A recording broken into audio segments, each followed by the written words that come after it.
হাই friend, good morning. আপোনাক সকলোকে মোৰ নতুন চেনেল দীপালী ব্লগলৈ স্বাগতম জনাইছোঁ।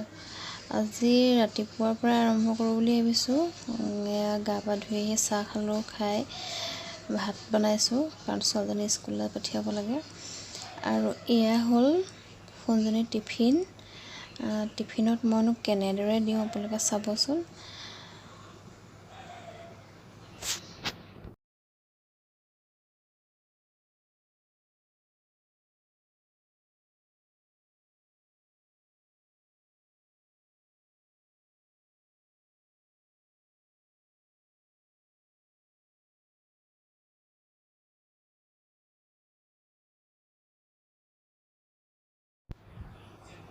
এয়া মই কেৰাহী পাতি দিলোঁ আৰু মই ৰুটিবোৰ এনেকৈ সৰু সৰুকৈ বনাই দিওঁ। ডাঙৰকৈ বনাই দিলে খাবলৈ অলপ বেয়া পায় কাৰণ সৰু ল'ৰা ছোৱালীয়ে সৰু বস্তুবোৰ বেছি ভাল পায়।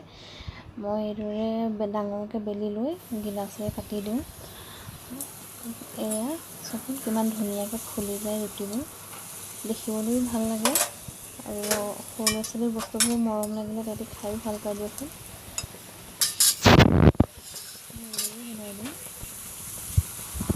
এয়া মোৰ ৰুটিৰ ফুচকা হয়। এয়া ৰুটিৰ ফুচকা বুলি কয় আমাৰ মানুহজনীয়ে। আৰু আপোনালোকৰ ল'ৰা ছোৱালীবিলাকৰ যদি নাখায় এনেকৈ বনাই দিবচোন, নিশ্চয় খাব।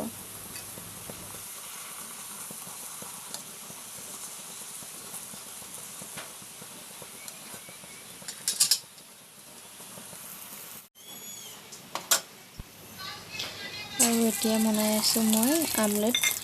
আমাৰ সোণজনীয়ে এনেই ৰুটিৰ লগত আমলেট খাই ভাল পায়, সেইকাৰণে মই আমলেট বনাই দিওঁ। আমলেটত নৰসিংহ পাত দুখিলামান দি দিছোঁ, গোন্ধটো ভাল লাগিব।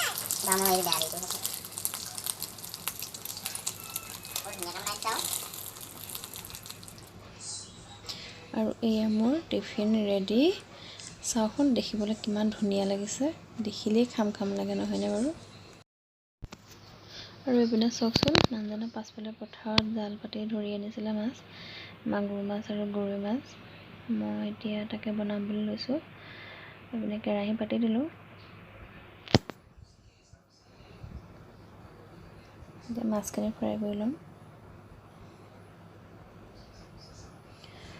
আৰু মই আজি বনোৱা ভিডিঅ'বোৰ দিব নোৱাৰিম কাৰণ ৰাতিপুৱা স্কুল পঠিয়াব লাগে সোণজনীক, যে ইমান ব্যস্ততা হৈ পৰিব লাগে যে টিফিন বনোৱা, কিতাপ ভৰাই দিয়া, পানী বটল ভৰোৱা, সেইকাৰণে ভিডিঅ'বোৰ মই দিব নোৱাৰিম।